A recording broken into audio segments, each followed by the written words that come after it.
두무지 이난나, 나중에 이제 두무지가 타무주, 또 이난나가 이슈타르로 알려져 있죠.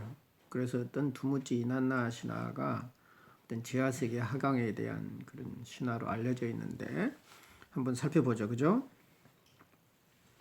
자, 이제 어쩌면은 이것이 여러 판본들에 의해서 내용이 약간씩 다르기도 하고 그러지만 이것은 내가 쓴 내용은 대체로 그 종합해 놓은 이제 그런 겁니다. 엄밀히 말하려면 그 출처라든가 판본의 어떤 배경들까지 이제 세밀하게 해야 되는데 우선 그런 목적보다는 어떤 신화의 내용 중심으로 이제 분석을 해보는 어떤 이제 그런 차원에서 봤으니까 좀 개론적인 것이라고 생각하면 되겠어요. 그죠? 이것을 그대로 이제 학문적으로 쓰기는 어렵겠지만 그래도 전반적인 내용을 이해할 때는 도움이 되는 거죠. 배경으로 보면은 어쩌면 이제 이난나는 자신의 영역이 아닌 이제 지하 세계로 내려가서 저승에 대한 정복을 하겠다고 이제 결심을 하죠. 이것은 이제 어쩌면 여신의 야심이기도 하고 어쩌면 심리학적으로 보면은 어떤 모든 것을 자기 자궁 안에 가두려고 하는 모성성, 이제 이런 것이기도 해요. 그래서 그 이난나는 그 하늘 금성의 여신이죠. 그리고 이제 아카드어로는 이슈타르라고 그랬고요. 그 다음에 이제 풍요와 다산의 신이고 대부분 이제 전쟁의 신은 여신이에요. 굉장히 어떤 그 정복력이 강하죠. 정복력이. 나중에 이제 그 그리스에서는 이제 비너스가 됐죠. 그리고 결국 이난나의 남편은 두무지죠. 그러면은 이제 2번 내용에 가서 이제 2번을 보면은 이제 자신을 지켜줄 어쩌면 이제 신의 7가지 섭리를 이제 챙기죠. 그리고 여왕의 옷과 보석들 온 몸을 치장을 했죠. 아까 내가 얘기했던 대로 어쩌면은 권위의 상징, 주술적인 힘을 발휘하는 신적인 힘을 발휘하는 그런 옷들이에요. 그래서 이제 신의 7가지 섭리 결국은 온전성, 7이라고 하는 그런 어떤 다 이루고 난 다음에 새로운 단계로 가는 어떤 성경에도 보면은 안식일이 이제 7일로 돼 있잖아요. 그래서 온전히 되고 다음 단계로 가는 그런 얘기고, 그다음에 변화의 숫자죠. 그래서 옷과 보석은 권위와 어떤 또 보석은 보석으로 시장했다는 것은 영원성을 상징하죠. 지금 보석이 의미하는 것은 그리고 이제 보석이 자란다라는 의미에서 엘리아드는 그 땅의 모성성을 굉장히 얘기를 많이 해요. 광물이 자라는 거, 이 얘기를 굉장히 많이 얘기합니다. 그러니까 우리는 어떤 식물이 자라고 그다음에 동물이 자라는 것만 생각을 하잖아요. 근데 어쩌면은 태초의 원석, 그리고 그것은 하늘에서 내려오는 운석이죠. 그 운석이 바위를 이루고 그 바위 안에서 자라는 광물, 이것이 어쩌면은 모성의 근원으로 이제 그렇게 설명도 하죠. 이제 3번에 이제 보면은요, 그 이난나 언제나 그녀의 손짓과 부름에 대기하고 있는 부하가 있었는데 닌슈부르에게 이제 얘기를 해요. 만약에 내가 이제 지하 세계로 갔는데 3일이 지나도 돌아오지 않으면 이제 신들의 회의, 천상회의라고 그러죠. 그러니까 신들의 회의에 가서 나를 구원해 달라고, 도와달라고. 그러니까 어쩌면은 지상의 신들이 지하로 내려간 이난나를 구출해주는 이제 이런 거죠. 이런 걸 보면요, 여전히 그 지상의 신의 힘이 지하에 미쳤다, 그렇게 볼 수 있어요. 그러니까 어찌 보면 지하의 신들은 지상의 신들에 비하면 약간 그 열등하거나 조금 그 하위 단계에 있다, 이제 이렇게 볼 수도 있죠. 그래서 지하계에서의 죽음을 예고하고요. 또 그렇다 하더라도 신들의 도움이 있다면 부활의 가능성이 있다. 어떤 하나의 신이 아니라 신의 전체성이죠. 어찌 보면. 그러니까 이제 그렇게 하면 가능성이 있다. 결국 그 얘기는 뭐냐면은 생명을 주는 신 전체는 죽음을 주고 생명과 죽음은 같이 통할 수 있다라고 하는 그 가능성에서 나온 거예요. 그게 이제 길가메시 서사시 토판의 12번째 토판에 그 엔키두가 제야세계로 간 거를 이제 그 길가메시가 구해주는 것하고 비슷한 방향으로 이제 가고 있죠. 그 다음으로 이제 쭉 보면은요, 이제 전개 내용으로 보면은 이제 구걸 안나가 살해되어서 장례식에 참석하기 위해서 이난나가 지하세계로 내려왔다. 이제 그런 거짓말을 이제 네티가 에레슈키갈에 이제 전하는 거예요. 거짓말로. 사실은 이난나가 이제 지하세계를 다스리기 위해서 이제 내려갔잖아요. 그런데 구갈 안나가 살해됐다. 그래서 그 장례식에 참석을 해야 되겠다. 이제 이런 거짓말로 해가지고 내려가게 되는 거죠. 그럼 이제 에레슈키갈은 누구냐? 이난나의 언니죠. 그리고 지하세계의 여왕이에요. 재밌잖아요. 어찌 보면은 이난나의 언니가 지하세계의 여왕이 되고 이난나는 또 하늘의 여왕이고요. 오히려 두 번째가 하늘의 여왕이고 첫 번째가 지하세계의 이제 여왕이 된 거죠. 그리고 이제 구갈 안나는 뭐냐면은 하늘의 위대한 소고 이난나의 언니 에레슈키갈의 남편이에요. 그러니까 어찌 보면 형부인 거죠. 아, 살해됐다.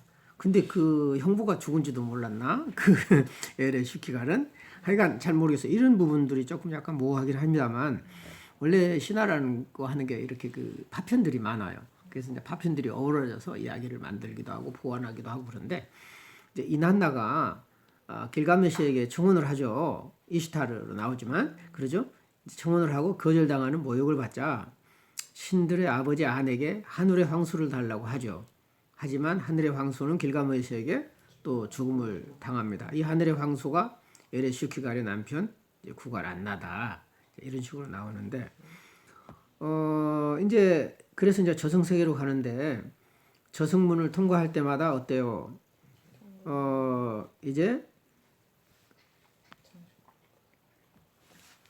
저승문을 통과할 때마다 그 다 하나씩 이제 제거 당하잖아. 여기 보면은 이제 장식물들을 다 벗고 마지막에는 죽음 상태가 된다. 그 장식물들이 멋있으라고 예쁘라고 한 게 아니라고 했잖아요.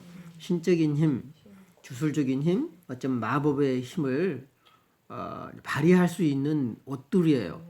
그러면 요즘으로 말하면은 전투복이죠. 그러니까 이제 전사들이 입는 방패도 있고 막 무기도 넣고요. 막 요즘 막 수류탄도 막 가슴에 날 이런 거예요. 그냥 이런 것들이 무장해제 당한 거죠. 하나하나 무장해제 당한 거예요. 그래서 나중에는 죽음 상태가 된 거죠. 결국 저승문을 통과하는데 어쩌면은 영웅의 개성화 과정하고도 유사하다. 죽음의 단계적인 경험이기도 해요. 뭐냐면 이승에서 어쩌면은 현실에서 세워놨던 모든 것이 제거당해요. 내가 이제 지난번 세미나 때도 그랬잖아요. 어찌 보면은 내가 변화하기 위해서는 그동안 내가 쌓아왔던 지식, 또 명예, 권력 이런 것들을 하나하나 제거해서 결국은 모성의 모태로부터 태어난 그 상태, 아무것도 없는 그 상태로 가고 있어요. 지금 여기 어찌 보면 그 이난나도 그런 상태가 개성한데 융심리학으로 말하면 결국 그런 과정을 이런 것 보여줘요. 사실은. 그래서 부활하기 위해서는 네가 완전히 죽음의 세계에서 단순히 우리는 살았다. 우리는 굉장히 신화를 단순하게 해석해요. 아, 영생에 대한 열망이 있고 신이나 왕은 어느 정도 가능하다고 믿었고 그렇게만 생각하는데 어찌 보면은 완전하게 자기가 어떤 의식적으로 이루었던 모든 것들을 내려놓고 빈 상태로 만든 연후에 재탄생이 이루어진다. 결국 심리적으로는 죽어요. 정신적으로는 이미 죽음을 경험해야 돼요. 죽음을 경험해야만 새롭게 나오는 거지. 우리는 정신적으로 안 죽고 영원히 사는 걸 늘 얘기를 해요. 이전의 것을 갖고 있고서 하나 더 있는 것을 변화로 알아. 다 뺏기고 다 없어지고 새로 생기는 게 변화인데 이게 기존에 있는 거 다 가지고 있고 한두 개 더 생기고 좀 한두 개 나쁜 거 버리고 한두 개 나쁜 거 버리고 좋은 걸로 채운 걸 변화라는데 택도 없는 소리죠. 그래서 거기 내가 써놨잖아요. 현세의 흔적을 제거하기. 응? 그래서 태어날 때의 모습으로 돌아가기. 결국 생명과 죽음은 같이 간다. 응? 순환적이다. 이런 게 보이죠, 그죠? 그래서 엔키는 이제 그녀에게 생명을 되찾아줄 궁리를 했다. 그는 손톱에 낀 때, 손톱에 낀 때라고 하는 게 우리는 좀 이상하게 들릴지 모르지만, 그 흔적이기도 하고 또 영원성을 의미하기도. 손톱은 우리가 머리카락이나 손톱 죽은 사람한테 그 머리카락이나 손톱을 묻어주잖아요. 그 흔적으로 가져오기도 하고, 응? 그러니까 오래 보존되는 그 생명력과 연계되어 있거든요. 근데 우리는 맨날 지저분한 때 아니야 이거. 이제 이렇게만 생각할 수도 있는 거죠. 그래서 손톱에 띈 때로 쿠르가루와 칼라투르라는 심부름꾼을 만들었는데, 이게 이제 중성, 어찌 보면 남성과 그 여성을 넘어선 성이 없는 이제 존재들이다라는 말이 있죠. 결국은 엔키는 수메르 신이고 땅의 주인이고 아카도르는 에아라는 이름으로 나오죠. 아내는 땅의 여주인 닝커고 메소포타미아 고대 문명 도시인 에리두의 신이에요. 엔키가. 에리두가 이제 나오죠 나중에. 그 지하수를 관장했다 엔키가.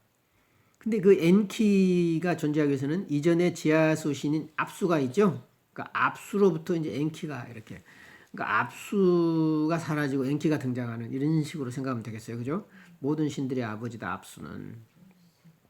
그래서 엔키는 인간이 창조되기 전에 압수, 즉 담수, 지하수죠. 에서 살았습니다. 그러니까 어찌 보면은 거의 압수하고 엔키는 동일신으로 이제 나오지 않겠어요? 그래서 이제 이 엔키가 이제 그 두 심부름꾼을 만들어서 그들에게 뭐를 줍니까? 생명의 음식과 생명의 물을 주죠. 음식과 물이라고 하는 것은 굉장히 중요해요. 꿈에서도 자주 나와요. 어디 식당에 가서 음식을 먹었다. 누구랑 가서 뭐 같이 밥을 먹었다. 이런 얘기 참 많이 나와요. 현대인들의 꿈에. 근데 우리는 보통 음식을 먹으면 에너지 섭취로 얘기하죠. 에너지를, 원기를 보관하고 에너지를 섭취하고 어떤 리비도가 강화되고, 그지? 근데 이런 쪽으로 많이 얘기를 하는데, 내가 조금 분석을 하다 보니까 그런 의미도 있지만 이제 그거보다는 동화의 의미가 더 커요. 같이 음식을 먹는 사람과 한 존재가 되는 거예요. 우리는 보통 음식 먹을 때 싫은 사람하고 먹기 싫잖아요, 그죠? 그리고 음식 먹을 때 중요한 모임이고 어쩌면은 같은 동질성을 느껴요. 음식을 먹을 때는. 그래서 이제 그 저승의 음식을 먹으면 저승 사람이 되는 거예요. 우리 그 제사 음식에도 그런 게 있잖아요. 내다 가지고 어떤 저승사자한테 주는 음식들이 문 밖에다 내놓기도 하고요. 또 이제 죽은 사람들을 위한 제상을 차리기도 하고요. 그래서 그 분복이라 그래서 그 제밥을 함께 나눠 먹는 거잖아요. 그 얘기는 죽은 자와 함께 한다는 의미가 있어요. 그게 단순한 게 아니죠. 어찌 보면은 하나 되는, 동화되는 그런 의미가 있어요. 그래서 그 이제 페르세폰의, 하데스와 페르세폰의 이야기도 보면 석류를 이제 먹어가지고 못 나오게 되잖아요. 그러니까 지옥의 문, 그 음식, 그걸 꼭 섭취하는 걸로 돼 있고, 그렇게 되면 못 나와요. 그러니까 그런 게 이제 덫으로 이제 작용을 하죠. 그러니까 여러분들 함부로 누가 밥 사준다고 이제 나가면 같이 얻어 먹었다 그러면 한 편이 되는 거야 그냥. 그러니까 요즘 선거철에 그 맨날 음식점들 막 그냥 가고 밥 먹었다 그러면 안 찍어줄 수가 없어 그냥. 근데 이게 뭘 먹어서 안 찍는 것도 있지만 먹는다는 것 자체가 굉장히 신화적인 의미가 있고요. 어떤 그 생명 공동체를 인위적으로 만드는 그런 의식적인, 대부분 먹는 행위는 제의로 돼 있잖아요. 먹는 것으로. 그래서 고대 이스라엘에도 보면은 희생 제물을 같이 나눠 먹기도 하고 태우기도 하고 먹는 것하고 많이 연관이 돼 있죠. 이런 거는 굉장히 중요하게 우리가 봐야 될 필요가 있다. 근데 저승문에 이제 수문장이 네티가 있고, 또 그리스에서도 개 머리가 3개 달린 또 수문장이 이제 또 제아세계 수문장으로 또 나오잖아요. 우리는 이제 염라대왕이라든가 이제 이제 지옥의 문을 지키는 이제 수문장이 있고요. 늘 이제 이런 모습은 비슷한 것 같아요. 그래서 이제 그들은 어떻습니까? 지하세계로 가서 이 음식과 물을 이제 말뚝에 박혀 있는 이난나의 시체에 뿌렸어요. 이난나가 말뚝에 박혀서 이제 거기서 죽었단 말이에요. 그러니까 이제 완전히 이제 체포돼 가지고 죽은 상태가 됐죠. 어찌 보면 이 죽어야 산다라고 하는 응? 그러니까 죽지 않고 산다라고 하는 것은 굉장히 예외적인 거였어요. 그것이 이제 성경에도 에녹이 그랬고요. 또 엘리야가 그 승천하잖아요. 그러니까 에녹은 죽지 않고 또 이렇게 승천하고요. 그런 흔적이 이제 한 몇 군데 있는데 굉장히 예외적이고 이렇게 어쩌면은 죽었다가 다시 부활하는. 그래서 그러자 이난나가 다시 살아났어요. 이제 음식과 물. 여기 음식과 물은 어떤 음식과 물이죠? 천상에서 오는 음식과 물이죠. 그 이제 엔키가 그 음식과 물을 그 이제 그 피조물들에게 나눠주잖아요. 그래서 그 물을 살리는 거예요. 어쩌면 지하 세계는 지상의 물이 또 그 이제 또 이제 그 지상에 병든 것은 또 지하의 물이 살릴 것 같아요. 응? 깨야 되는 거. 와. 어찌 보면은 이제 대극적인 것이 살린다는 거죠. 응? 그러니까 이것은 이제 그 천상에서 가지고 온 음식과 물을 뿌린 거잖아요. 응? 그러니까 어쩌면 지하 세계에 죽어 있는 거를 천상의 생명이 살린 거죠. 근데 이제 반대로 천상이나 지상이 죽어 있으면 지하의 물이 살린다는 거죠. 응? 그런 대극적인 의미가 있는 거예요. 그러니까 생명은 죽음이 살리고 죽음은 생명이 살린다는 거예요. 응? 오케이? 그래서 거기 보면은 음식과 물은 생명 에너지다. 이것은 굉장히 지하 세계의 생명 의미가 아니고 지상의 어떤 그러니까 무의식에서 병이 생기면 의식적인 것이 살리고 의식적인 병이 생기면 무의식이 살리고 이렇게 상호 이제 보완적인 관계가 있는 거예요.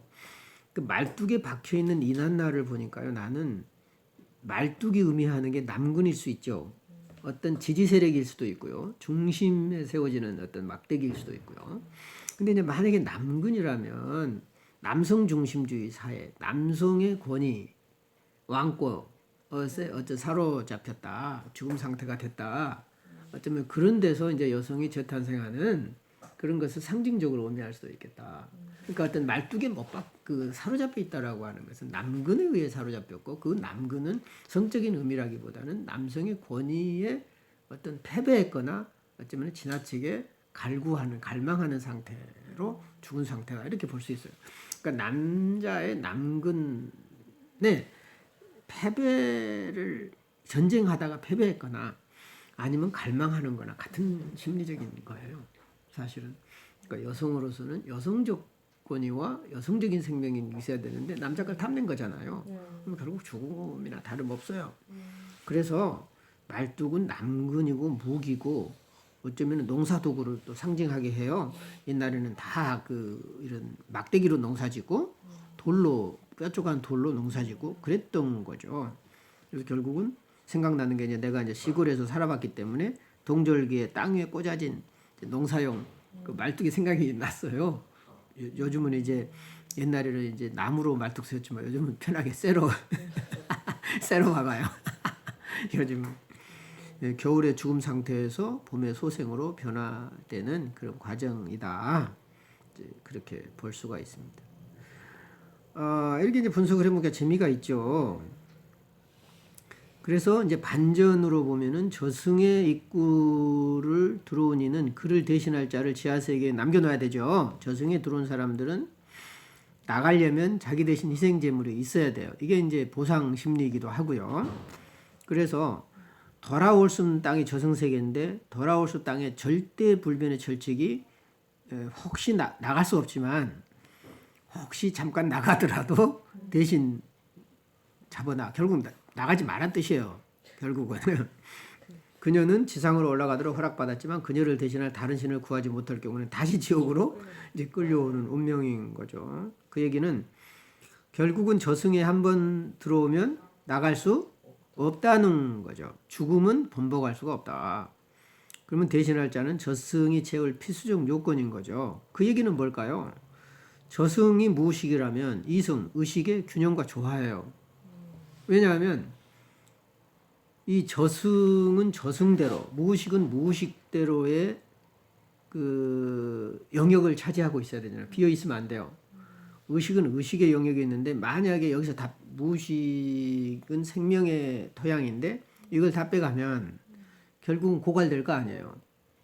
마치 이 저승에 있는 모든 것을 빼가면은 그 샘물에서 물이 고갈되듯이 다 고갈될 거 아니에요? 그러니까 저승은 죽음의 세계라고 거부하는 것이 아니라 어쩌면은 거기서 다시 생명이 태어나는 근원이고 원료일 수 있거든요.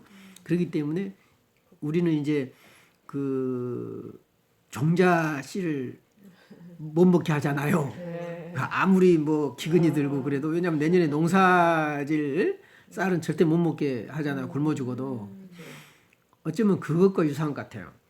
어쩌면은 저승세계라고 해서 죽음의 세계라고 해서 필요 없는 것이 아니라 결국 그 죽음에서 생명이 나오기 때문에 그것을 비워둘 수 없는 거예요. 어찌 보면은. 그래서 의식과 무의식의 균형과 조화의 원리로 우리는 설명할 수 있겠다. 그래서 이제 두 번째 보면 이난나는 도시의 수호신인 샤라와 라타라크를 자기 대신 저승에 머무르게 이제 하려고 그랬어요. 자, 이난나는 도시 수호신이 두 명이에요. 둘이 하나를 대체하는 거예요, 이거는. 그러니까 내가 하나 있으니까 신 하나를 데려다 놓으면 될 것 같은데 그렇지 않아요. 물론 이난나가 상당히 힘이 센 하늘의 여신이기 때문에 그럴 수도 있어요.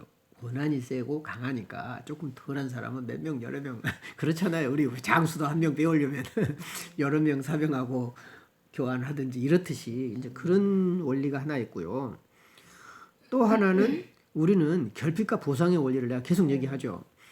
그 결핍이 1이라면 보상은 1이면 안 되잖아. 늘 결핍이 1이라면 보상은 10이나 돼야 될뚱말뚱 한 거죠. 사실은 완전한 보상은 있을 수 없는 거죠. 결국은 갑절의 의식적인 노력이 하나의 무의식을 보상해요. 응?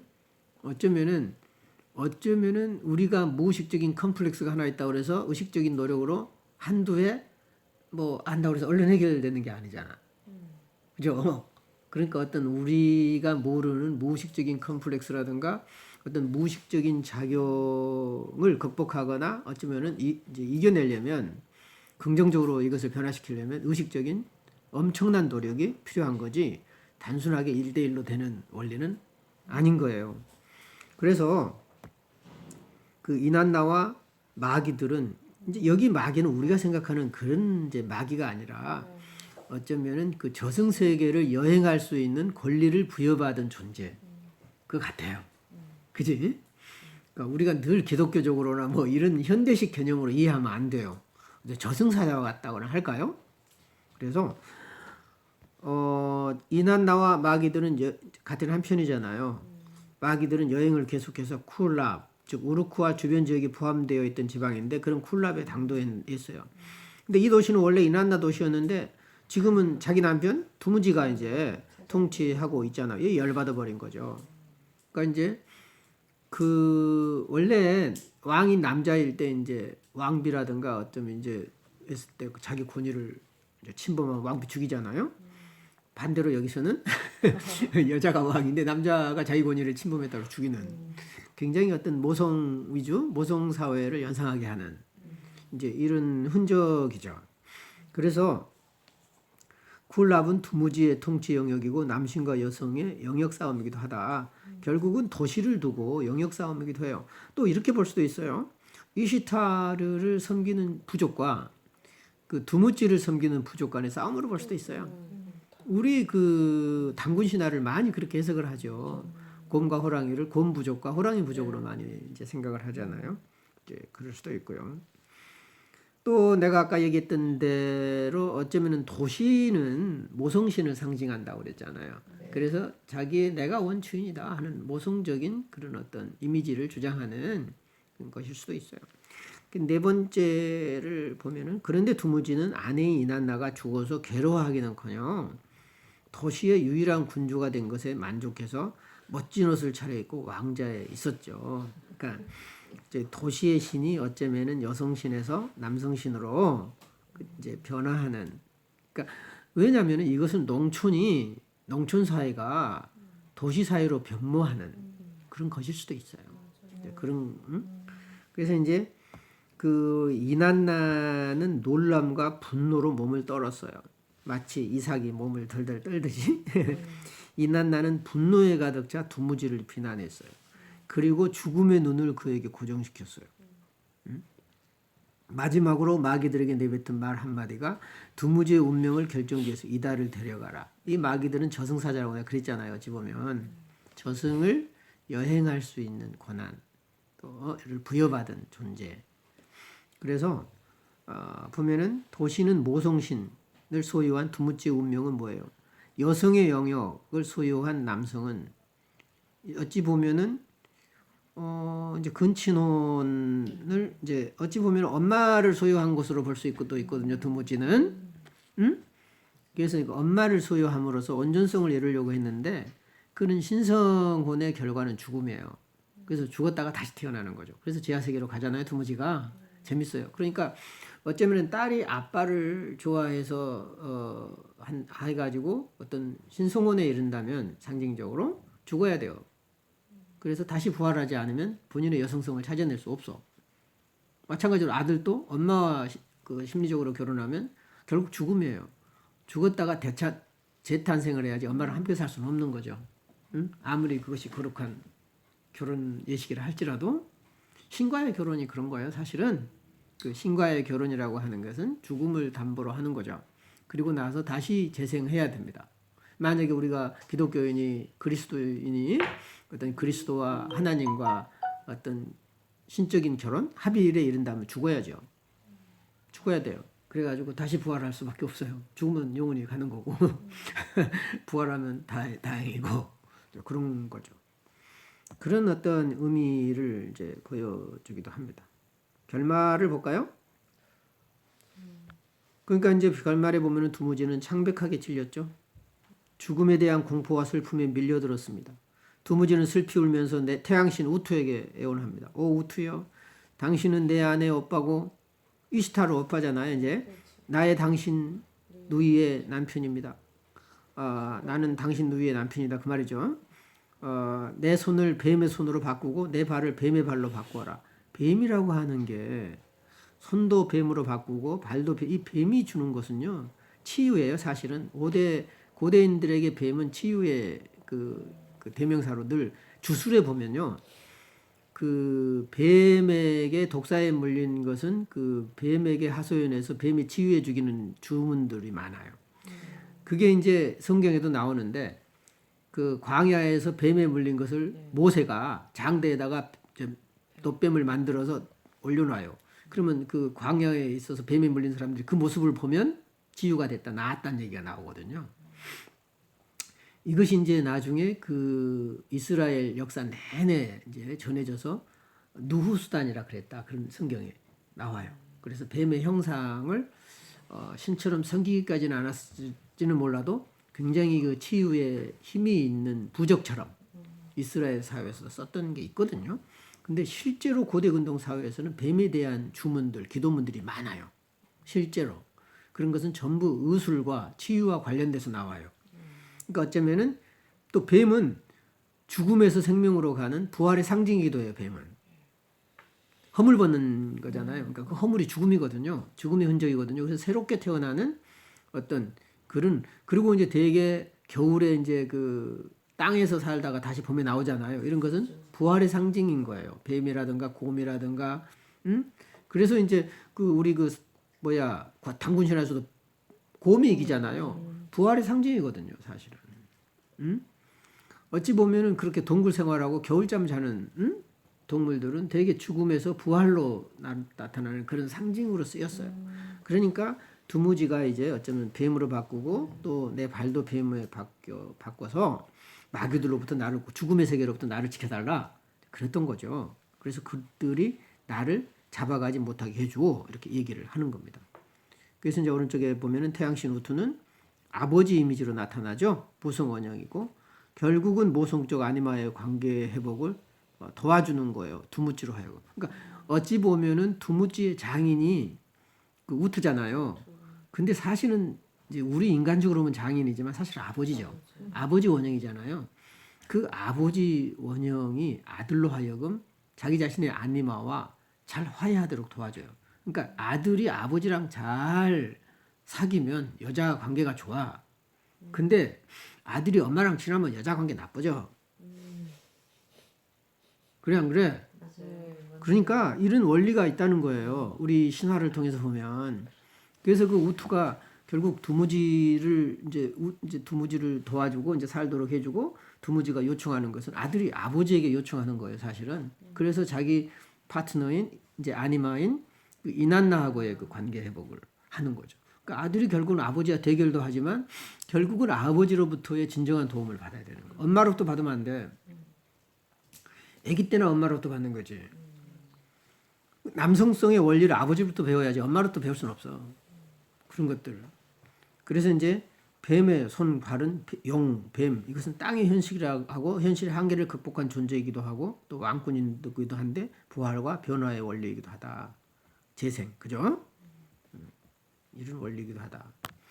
그다음에 이제 두 번째 보면은 뱀으로 변신한 두무지는 우선 자신의 누이 동생 게슈티난나의 집으로 도망쳤다가 그 다음에는 자기가 기르던 양 우리 속으로 도망쳤죠. 그러나 갈라들은 양 우리에서 두무지를 붙잡았다. 그들은 두무지를 고문한 뒤에 돌아올 수 없는 땅으로 지하세계로 끌고 가죠. 어쩌면은 왕권의 제한을 의미할 수도 있어요. 그렇죠. 그래서 아마 이제 모든 것을 누리려고 하는 그 왕권을 제한해서 죽음의 땅으로 끌고 들어갈 수도 있습니다. 결국은 이제 해석에 보면은 뱀으로 변신한 두무지는 지상의 왕권도 죽을 수밖에 없는 운명이 있다라는 암시를 줘요. 그래서 이제 세 번째로 보면은 두무지는 뭐죠? 지하 세계에 내려가서도 눈물을 흘리며 슬퍼했죠. 또한 그의 누이 게슈티나나도 두무지를 살려달라고 간절히 애원했어요. 결국 에레슈키갈 지하 세계의 여신이죠. 두무지를 불쌍히 여겨서 1년의 반은 지상 세계로 올라갈 수 있도록 허락합니다. 대신에 그의 누이 게슈티난나가 나머지 반을 또 두무지를 대신하여 지하 세계에 보내려 했다. 재밌잖아요. 이건 의식과 무의식 관계이기도 하고 또 자아와 아니마 관계이기도 해요. 그러니까 어쩌면은 그 두무지가 잘하면 이난나도 여기서는 부정적 아니마로 나왔잖아요. 일단. 그리고 긍정적 아니마는 게슈티난나 자기 누이로 나왔죠. 그렇다면 결국은 부정적 아니마로 발생한 결핍을 긍정적 아니마가 대신하는 거예요. 그래서 이거를 보상해주고 두 여자인데 한 여자가 피해를 주니까 한 여자가 보상해야 되는 그런 상황에 있는 거죠. 그래서 이제 지하 세계 3번에 보면은 오른쪽에 보면은 에레슈키갈은 1년의 반을 지상 세계로 갈 수 있도록 허락했다는 건데 두무지를 지상과 지하 세계의 결국은 연결고리로 삼았다. 난 그렇게 생각을 합니다. 그러니까 결국은 굉장히 두무지를 살려주는 것 같지만 지하 세계의 여신은 두무지를 통해서 지상과 소통할 수 있는 그 수단이 생겨버린 거예요. 그래서 늘 무의식은 의식과의 소통해야지 의식 따로 무의식 따로 있어버리면 죽어요. 결국은 지하 세계, 죽음의 세계는 산자와 세계와 항상 연계돼 있다. 그게 그럴 때 우리가 역사의식이 생기고 전통에 대한 재평가도 생기고 거기서 역동이 일어나고 새로움이 생기고 새로운 생명이 생겨요. 죽음의 세계가 죽은 세계가 아니야. 죽은 자의 세계가. 그래서 지상과 지하 세계를 반반씩 제한적으로 통치하는 왕권을 상징한다. 어쩌면 왕권이 제한적이다. 그리고 이제 게시투난나의 지하 세계에 머무른다라고 하는 것은 지하 세계는 반드시 죽어야 되고 자기가 죽지 못하면 딴 사람을 데려다 놔서 죽게 해야 되는 절대 불변의 원리를 유지하는 조건. 이것은 왕권을 제한하는 거다. 결국은 어쩌면은 메소포타미아의 왕권은 고대 이집트하고 좀 달라요. 고대 이집트는 신이 왕으로 내려왔고 또 그 왕이 죽으면 신이 되고 그러니까 신과 왕을 동일시한 경향이 강했어요. 근데 메소포타미아는 어쩌면은 왕은 신의 대리자, 응? 그리고 그 왕권은 어쩌면은 제한적일 수밖에 없었다. 지상의 그 왕권은 지상의 영역에 한정됐지 하늘의 영역이나 지하계의 영역까지는 다스릴 수 없다라고 하는 분명한 그 왕권의 제한을 뒀어요. 재밌죠? 바로 이런 그 메소포타미아의 수메르, 아카드 그리고 바벨론 문화가 가나안, 그 팔레스타인에도 그 영향을 크게 미쳤어요. 그러니까 어찌 보면 가나안이나 팔레스타인은 메소포타미아 영역이지 이집트 영역이 아니에요. 이집트 더 가까운데도 불구하고 지리적으로 보면은 그 단절돼 있잖아요. 그 어떤 시나이 반도라든가 거기 사막 그리고 그 지중해 이쪽 통화하기가 그렇게 쉽지 않죠. 근데 이쪽은 늘 교역이 왔다 갔다 했단 말이죠. 그리고 늘 북방에서 내려왔고 또 그 블레셋 족속 또 혹은 또 아시리아 히타이트 시리아 족속은 북에서 내려왔고 그 북에서 내려온 사람들은 또 바벨론하고 고대 바벨론하고 수메르하고 연결이 되어 있었죠. 그래서 문화적으로 어떤 사상적으로는 굉장히 그 메소포타미아 문명에 가까워요. 성서하고 가나안, 팔레스타인, 죽음 이해도 그래요. 거의 그렇죠. 그런 부분들을 우리가 이제 비교를 할 수가 있다.